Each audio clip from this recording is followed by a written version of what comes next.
With amazing results in this year's Civil Services examination, Study IQ has once again proved that quality can be provided along with affordability. हमारे P2I यानी Prelims to Interview 2025 live batch में you will get 1000+ hours की live classes, 1-to-1 mentorship, daily answer writing practice, success in prelims crash course, 18 books covering all GS subjects, interview guidance program, and the most important, mains residential program where all prelims cleared students will be called to Study IQ campus in Delhi at no additional cost. Batches English, Hindi और English तीनों में available हैं. For any query, call 079-7142-0466. Scan QR code to join now. Study IQ IAS. अब तैयारी हुई affordable. Hi, my name is Praganandan Giri. I have secured All India rank 24 in UPSC CSE 2023. So I'll share my background first. So I have done integrated MSc in chemistry from National Institute of Science Education and Research in Bhubaneswar, and then I started my preparation in 2020. Then uske baad this was my fourth attempt. So in all my attempts I have cleared prelims and I have appeared in mains, and then in 2022 and 2023 attempt I have given interview, and this time I got rank. Last time I could not get rank, and so first I will share my prelim strategy. In prelims, the beginners should focus on completing the syllabus first. So जिसमें कि basic books जैसे कि 11-12 NCERT हुआ geography के लिए, spectrum हुआ modern history के लिए, देन जैसे पॉलिटिकल लक्ष्मीकांत, एंड ये सब कंप्लीट करने के बाद उनका अगर इशू हो रहा है कंप्लीट करने में, तो I think they should join some classes. क्योंकि मेरी प्रिपरेशन मैंने कोविड-19 टाइम पे स्टार्ट किया था, तो then I joined Unacademy classes. I took subscription of it. Then उसके बाद मैंने जैसे क्लासेस किया, जैसे कुछ टीचर्स को मैंने फॉलो किया, जैसे ज्योग्राफी के लिए सुदर्शन गुर्जर, मॉडर्न हिस्ट्री के लिए प्रतीक नायक, आर्ट एंड कल्चर के लिए भी प्रतीक नायक, एंड इकोनॉमिक्स के लिए मृणाल पटेल, पॉलिटी के लिए सिद्धार्थ अरोरा.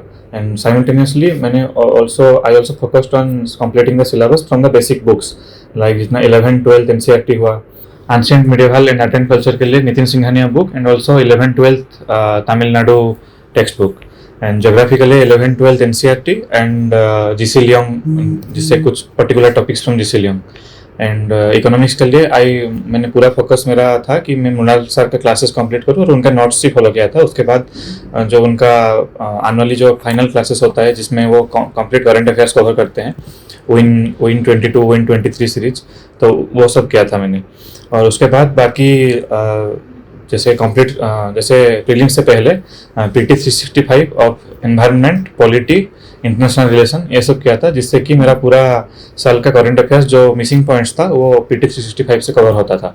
उसके बाद डेली करंट अफेयर्स के लिए I used to read Indian Express newspaper, and वो मैंने रेगुलर रीड किया था, एक भी दिन मिस नहीं करना था उसमें. और आई think this will suffice for prelims. बाकी प्रीलिम्स का बेसिक सिलेबस कंप्लीट होने के बाद बाकी पूरा फोकस हमारा होना चाहिए कि कैसे हम उसको रिवाइज करें और बाकी ज़्यादा से ज़्यादा MCQ सॉल्व करें. और MCQ जितना ज़्यादा हम सॉल्व करेंगे, हमारा वो जो इंट्यूशन कैपेसिटी है कि हम जैसे हमारा इंटेलिजेंट गेसिंग है, ये सब डेवलप होता है.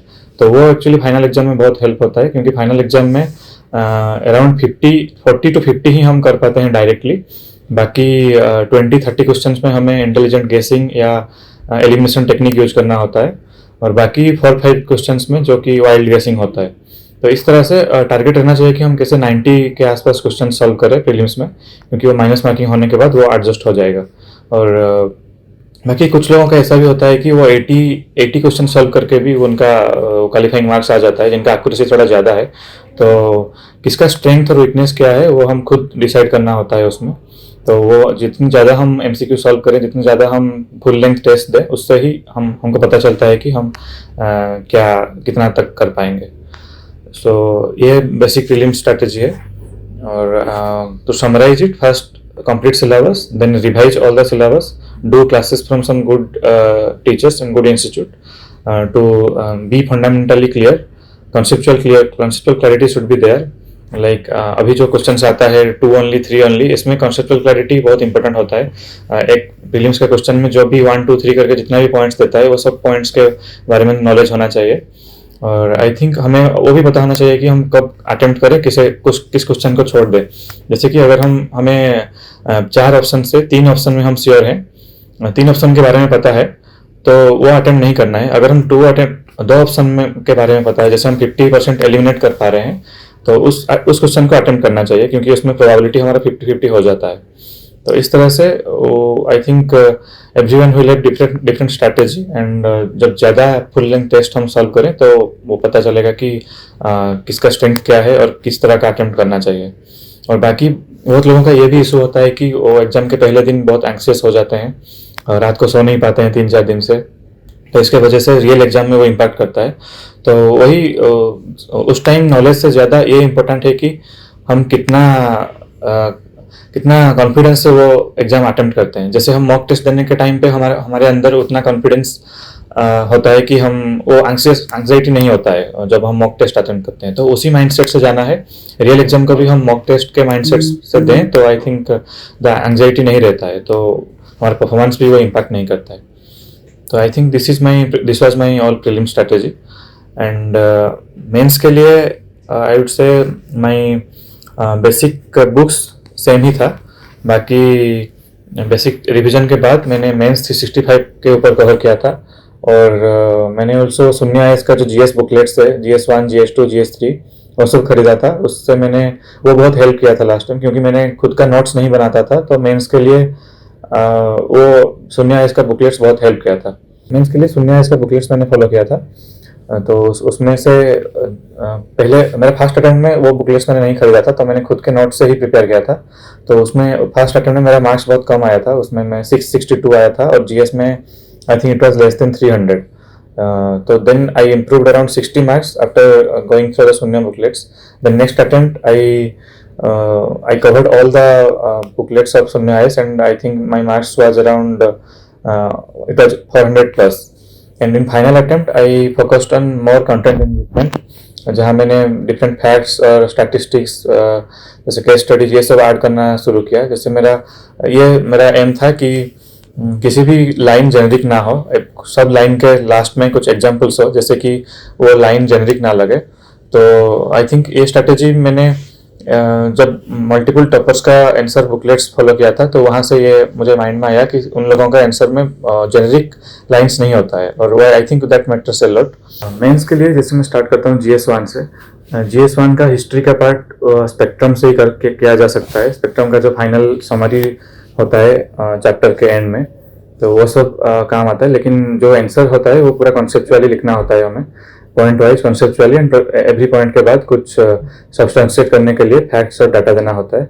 Similarly this is for all GS papers. History के बाद जो आर्ट एंड कल्चर होता है उसका सारा एग्जाम्पल्स मैंने वो नितिन सिंघानिया से कलेक्ट किया था, और बाकी जो प्रतीक नायक सर का क्लासेस किया था वहाँ से भी कुछ एग्जाम्पल्स आया था, जैसे सब रियल टेम्पल आर्किटेक्चर, स्तूप आर्किटेक्चर। तो नितिन सिंघानिया में कुछ लिमिटेड एग्जाम्पल्स ही मिलेगा, उससे ज़्यादा होगा तो आपको आई थिंक डिफरेंट क्लासेस या अलग अलग नोट्स से मिल जाएगा बाकी का। और ज्योग्राफी का मेरा ज्योग्राफी ऑप्शनल था, तो ज्योग्राफी के लिए सेपरेट प्रिपरेशन मैंने नहीं किया था मेंस के लिए। वही जो ऑप्शनल का जो नॉलेज होता है वहीं से ही मेरा जीएस का ज्योग्राफी हो गया था। और बाकी GS2 के लिए पॉलिटी का मैंने पूरा शून्य आईएएस का जो GS2 बुकलेट है वो फॉलो किया था, और वो बहुत ही कंसाइज मैनर में है, और सारे जजमेंट्स और सारा आर्टिकल्स वो सब कंपाइल करके वो लोगों का अच्छे से वो बनाया है। I think Shunya IAS GS2 booklet is very much helpful to मी।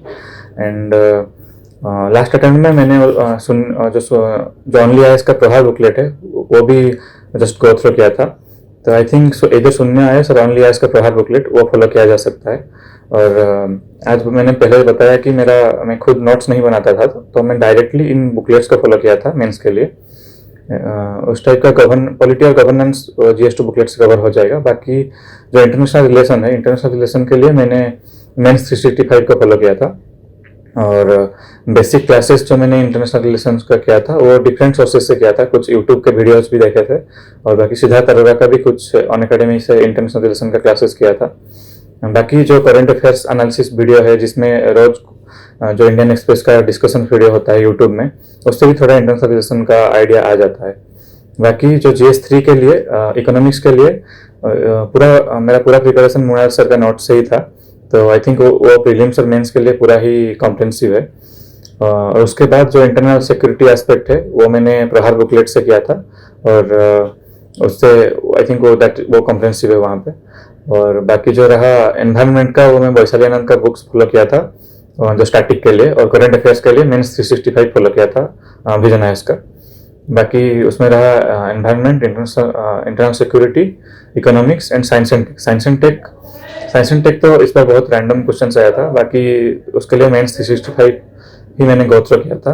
तो आई थिंक उसमें जो हमारा सिलेबस का सब टॉपिक्स है, जैसे हुआ नैनो टेक्नोलॉजी, बायोटेक्नोलॉजी, तो आई थिंक 1 और 2 पेज नोट्स अगर हमारे पास है तो I think we can write good answers in science and tech. So इस तरह का मेरा GS3 का पूरा प्रिपरेशन था। बाकी GS4 जो एथिक्स पेपर है, एथिक्स के लिए मैंने मेरे 4 अटेम्प्ट्स में मैंने डिफरेंट टीचर्स को फॉलो किया था। स्टार्टिंग में I followed Pawan Kumar sir on academy. I made class notes from him, that was the basic notes that I had.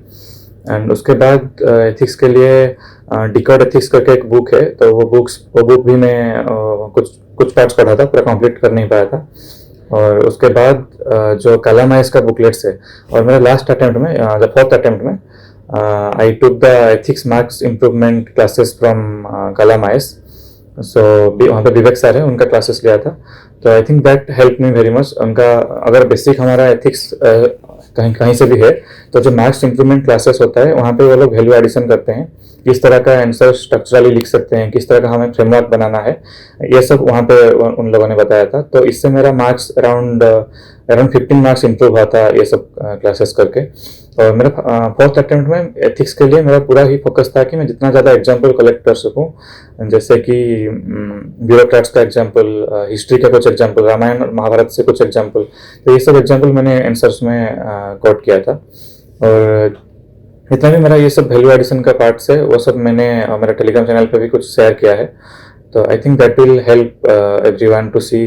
But वो कंपैरिजन हमें खुद बनाना है, क्योंकि डिफरेंट टॉपर्स के नोट से हमें डिफरेंट एग्जांपल्स मिलेंगे, उनका आंसर शीट से कुछ एग्जांपल्स मिलेंगे। मेरा भी वो सोर्स वही था कि जो प्रीवियस ईयर के टॉपर्स हैं उनका GS4 का जितना भी मॉक टेस्ट अपलोडेड है विजन का प्लेटफॉर्म में या फोरम का प्लेटफॉर्म में, तो वो सबसे ही मैं कलेक्ट कर रहा था एग्जाम्पल्स।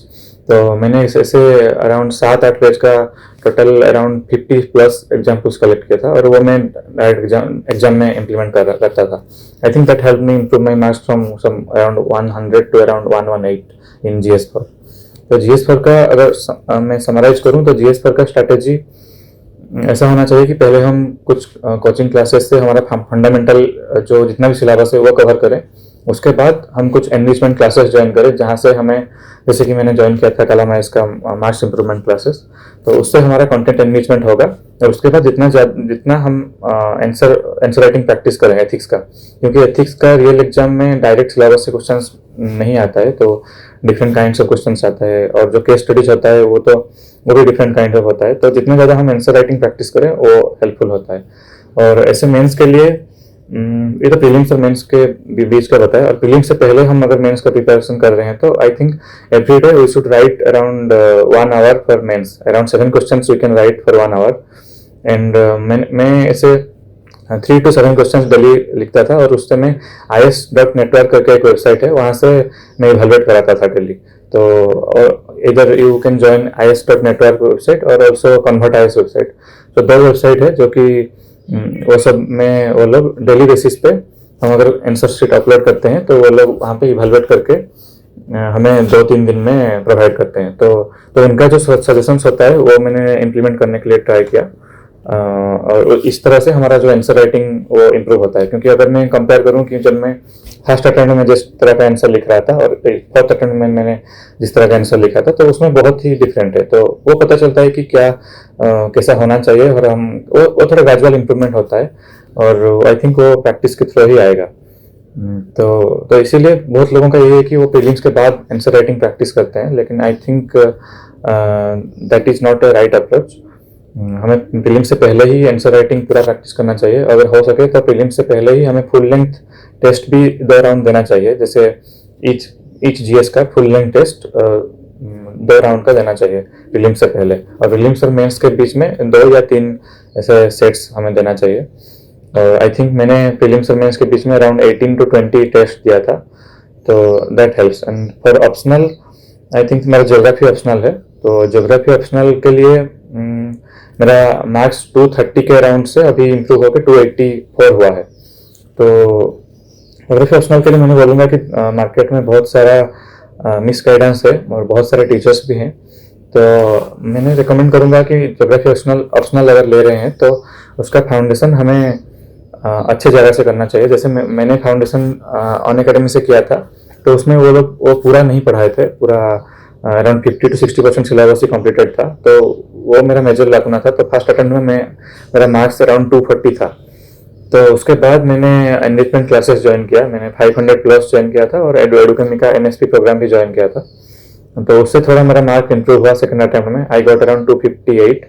एंड उसके बाद थर्ड अटेम्प्ट में मेरा मार्क्स फिर से डिक्रीज होकर 230 हुआ। इसका रीज़न यही है कि उस टाइम मैं GS के ऊपर ज़्यादा फोकस किया था और ऑप्शनल के ऊपर फोकस कम किया था। मेरे फोर्थ अटेम्प्ट में I join the 500 plus program again, and वहाँ पे मैंने 500 प्लस के सारे क्लासेस किया। अराउंड 90 प्लस क्लासेस थे वहाँ पे, जो कि मैंने वो मेंस प्रीलिम्स और मेंस का जो 100 डेज गैप होता है वहाँ पे मैंने कंप्लीट किया था। तो रोज अराउंड 3 to 4 आवर्स में वो क्लासेस करता था और 1-2 घंटा वो रिवाइज करता था। बट लकीली जब 500 प्लस प्रोग्राम होता है गाइडेंस साइंस का, वहाँ पे वो लोग जितना क्वेश्चंस कवर करते हैं, अराउंड 500 क्वेश्चंस कवर करते हैं, तो इस बार एग्जाम में almost 80 to 90% questions, 70 to 80% questions वही से आया था। तो that help me in real exam. अगर हम वही सेम चीज़ बार बार रिवाइज करते हैं, जैसे कि मैंने बताया कि 500 प्लस प्रोग्राम का नोट्स बनाया था, और वही उसी को मैं 3-4 बार रिवाइज किया था और अराउंड 5 to 6 मैंने मॉक टेस्ट दिए थे ज्योग्राफी का। तो आई थिंक दैट हेल्प मी। और बाकी अगर कोई स्टार्टिंग से ज्योग्राफी ऑप्शनल स्टार्ट कर रहा है प्रिपरेशन, तो ये मिस्टेक था कि मैं सिलेबस कंप्लीट नहीं किया था। उसके बाद जैसे जो बुक्स है, जो जियोमॉर्फोलॉजी का सविंद्र सिंह बुक है, वो बुक मैंने पढ़ना स्टार्ट कर दिया था, लेकिन वो बुक्स इतना बल्कि है कि वो 1 साल में वो पूरा सिलेबस कंप्लीट नहीं हो पाएगा। तो इससे अच्छा है कि जो कोचिंग है उनका जो नोट्स है वो बहुत कंसाइज होता है, उसी को बार बार अगर हम रिवाइज करें तो 1 और 2 अटेम्प्ट में I think we can clear with geography optional. नहीं तो ज्योग्राफी ऑप्शनल बहुत ज़्यादा बल्कि हो जाता है और बहुत बड़ा भी सिलेबस होता है इसका। तो अगर someone asks me, तो I would say कि join some foundation class either in एडुकेमी और गाइडेंस साइंस। देन फाउंडेशन का क्लास के बाद जो उनका जो नोट्स आया है वहाँ से वो उसी को फॉलो करें पूरा। और गाइडेंस साइंस का जो प्रिंटेड नोट्स होता है वो भी पूरा कॉम्प्रिहेंसिव है, और वो भी वही सविंद्र सिंह और माजिद हुसैन उसी से सोर्स्ड है। तो आई थिंक वही नोट्स अगर हम फॉलो करें तो वो बहुत हेल्पफुल है। लेकिन हमें ऐसे कि फोमो रहता है, फियर ऑफ मिसिंग आउट, तो इसीलिए हम डिफरेंट सोर्सेस फॉलो करते हैं, जिससे यह होता है कि हम कंप्लीट नहीं कर पाते। जैसे मेरा सेकंड अटेम्प्ट में मैंने दोनों एडुकेमी का MSP भी लिया था और गाइडेंस का 500 प्लस भी लिया था, तो उतना क्लासेस मैंने कर नहीं पाया था। तो मेरा जो अगर मैं क्लासेस कंप्लीट कर नहीं पाया तो उसी हिसाब से मेरा मार्क्स भी इंप्रूव नहीं हुआ था। लेकिन इस बार मैंने एक ही सोर्स को फॉलो किया, 500 प्लस नोट्स, तो उसी को बार बार रिवाइज किया और रियल एग्जाम में भी वो पूरा हेल्प किया था। तो इसीलिए हमें सोर्स अपना लिमिटेड रखना चाहिए, और उसके बाद जितना हम प्रैक्टिस कर सके मॉक टेस्ट, तो वो फाइनली हेल्प करता है।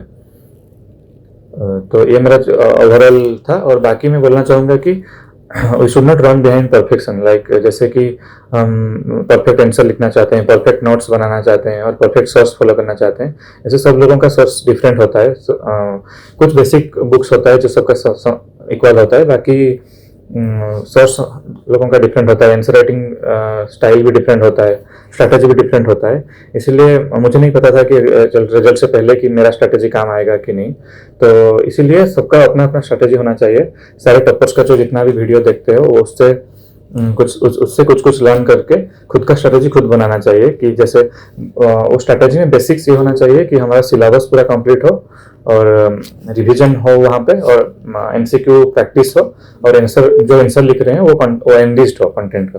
फिर I am sharing my interview strategy. So interview मैंने 2 इंटरव्यू दिया है।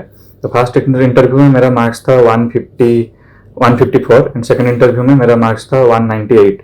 सो अराउंड 40 मार्क्स का इम्प्रूव हुआ है उसमें। पहले अटेम्प्ट में इंटरव्यू तो बहुत लोग बोलते हैं कि ये एक लक का भी फैक्टर होता है, क्योंकि मेरा पहला अटेम्प्ट जो थर्ड अटेम्प्ट था जिसमें मेरा फर्स्ट इंटरव्यू था थर्ड अटेम्प्ट में। तो वहाँ पे जो भी क्वेश्चंस पूछे गए थे वो बहुत ही रैंडम थे, जो कि मेरे डाफ से नहीं थे कुछ भी, और बहुत ही पुराने करंट अफेयर्स पूछा गया था और कुछ जो ऐसे टॉपिक पूछा गया था जैसे कि जो मेरा बैकग्राउंड से रिलेटेड नहीं है। तो इस बार मेरा इंटरव्यू का मार्क्स इंप्रूव होने का एक रीज़न ये है कि the confidence level was more, because मुझे एक्सपीरियंस था कि पहले इंटरव्यू कैसा जाता है। और इस बार थोड़ा मैंने ज़्यादा मॉक्स भी दिए थे, मैं अराउंड मोर देन 10 मॉक्स दिया था इंटरव्यू के लिए, जो मॉक इंटरव्यूज होता है। और उसके बाद जो मेरा फोकस था इस बार, मैंने पूरा डाफ पूरा अच्छे से प्रिपेयर किया था। और जो मैं ऑलरेडी सर्विस में था, जो मैं डिप्टी कलेक्टर था ओडिशा एडमिनिस्ट्रेटिव सर्विस में, तो मेरा पूरा ही क्वेश्चंस उसी के आसपास ही था। Questions were from my educational background, from my service, also the problems of Odisha कि क्या कर रहा है ओडिशा के पॉलिटिकल सेटअप के बारे में, और ओडिशा के इकोनॉमिक्स में क्या हो रहा है, ये सब क्वेश्चंस पूरा ओडिशा के बारे में ही था। तो ये हेल्प हुआ थोड़ा सा। और board was very cordial. I got Dinesh Das sir's board, and वो बोर्ड में जो भी क्वेश्चंस पूछे गए थे, I think I answered all the questions except 1 or 2 questions, I answered everything. और ये था कि मेरा इंटरव्यू ऑलमोस्ट लास्ट में था, तो उस दिन का पूरा करंट अफेयर्स जो न्यूज़पेपर है, मैंने वही इंटरव्यू के टाइम पे, वेटिंग के टाइम पे ही मैंने पूरा पढ़ लिया था। और उसी से भी 1-2 क्वेश्चंस आया था। जो मेरा बैकग्राउंड है वो जो मैंने ग्रेजुएशन किया है national institute of science education and research, जो कि डिपार्टमेंट ऑफ एटॉमिक एनर्जी का एक ऑटोनोमस इंस्टीट्यूट है। तो वहाँ से एटॉमिक एनर्जी तक क्वेश्चंस गया था। जैसे कि उस टाइम कोलकाकम पे वो जो prototype fast breeder reactor inauguration हुआ था, तो उसके बारे में मेरा क्वेश्चंस था। तो और भी कुछ करंट अफेयर्स के क्वेश्चंस था, जो कि मुझे उसी दिन का न्यूज़पेपर से ही पूछा गया था। तो इंटरव्यू के लिए मैं यही बोलूँगा कि हम जितना ज़्यादा मॉक टेस्ट दें, डाफ को अच्छे से प्रिपेयर करें, और डाफ में जो हमारा होम स्टेट है, हमारा जो प्रीवियस सर्विस है, उसके बारे में प्रिपेयर करें। और उस 2-3 दिन से पहले जो भी न्यूज़पेपर में करंट अफेयर्स जितना भी आता है, उससे अच्छे से प्रिपेयर करें। और उस दिन का न्यूज़पेपर भी बहुत इंपॉर्टेंट होता है अगर आफ्टरनून में हमारा इंटरव्यू है। तो आई थिंक बट इसके बाद इंटरव्यू थोड़ा लक का फैक्टर भी होता है, क्योंकि जैसे मैंने बताया कि मेरा थर्ड अटेम्प्ट में बहुत ही रैंडम क्वेश्चंस आए थे, और फोर्थ अटेम्प्ट में मेरे सारे क्वेश्चंस डाफ से ही थे। तो I think that we can not do much, but हमारा जितना हो सके, जितना हम कर सके वो हमें करना चाहिए। कि जो बेसिक्स डाफ का पूरा अच्छे से रिवीजन, और करंट अफेयर्स का जैसे अच्छे से रिवीजन, और प्रैक्टिस, जो मॉक इंटरव्यू का प्रैक्टिस, वो ये 3 चीज़ अच्छे से होना चाहिए। आई think that will help in improving interview marks a lot. So that's all about my strategy. Thank you for Daily Knowledge Track for giving me this opportunity to share my strategy with the aspirants. Also, I would say that I have this Telegram channel. If you can search in Telegram, that Pragyanandan Giri, you will get the channel. And in that channel, I have shared all my strategy in written format. Also, I have shared many sources from there. Like I have also shared some of my notes also there, like geomorphology notes from 500 plus I have shared there. And I have also shared the compilation of examples of ethics in that group. And also you can contact me directly through that channel. I have shared my Telegram ID also there. So I think that is it. Again, thank you to DKT for giving this opportunity, and all the best to everyone.